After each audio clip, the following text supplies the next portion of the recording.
Welcome back to island student series video 2. Guys, ఈ వీడియోలో మనం కాలేజ్ కానీ యూనివర్సిటీ కానీ ఫీజు ఎంత అవుతుందో డిస్కస్ చేసుకుందాం. సో కాలేజెస్ గురించి వస్తే మన college fee around 12 to 15 lakhs anywhere between ఉంటుంది. అదే యూనివర్సిటీకి వస్తే 25 to 30 lakhs ఉంటుంది. సో ఇక్కడ కాలేజ్ చూస్ చేసుకోవాలా, యూనివర్సిటీ చూస్ చేసుకోవాలా అంటే so it really doesn't matter guys. నా ప్రీవియస్ వీడియోలో కూడా చెప్పాను. సో మీరు కాలేజ్ చూస్ చేసుకున్నా, యూనివర్సిటీ చూస్ చేసుకున్నా, end of the day what really matters is your skills.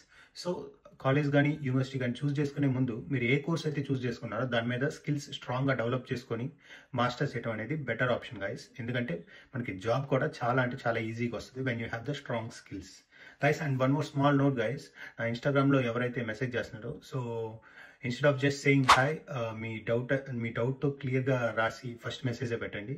Are if you are looking for the consultancy service, మీ అకాడమిక్ బ్యాక్గ్రౌండ్ ఎవ్రీథింగ్ దాని గురించి రాయండి. లైక్ మీరు బ్యాచిలర్స్ దేంట్లో చేశారు, ప్రెసెంట్ ఆర్ యూ వర్కింగ్, లేకపోతే ఏం చేస్తున్నారు, ఫ్రెషర్, ఇలాంటిది క్లియర్గా రాసి ఫస్ట్ మెసేజ్లోనే పెట్టండి guys. Because now I'm getting too many request. So మీరు ఇలా క్లియర్గా చేస్తే it would be very easy to answer అనమాట. రెదర్ దాన్ ఇలా బేసిక్స్ మాట్లాడుకునే కన్నా డైరెక్ట్గా మీరు కంటెంట్లోకి వచ్చి డైరెక్ట్గా మీ డౌట్ ఏంటో మెన్షన్ చేయండి. It would be very easy for me. And guys, please follow our channel Sandeep space Ireland. And message చేసే ముందు కూడా please follow guys, please support me. Thank you.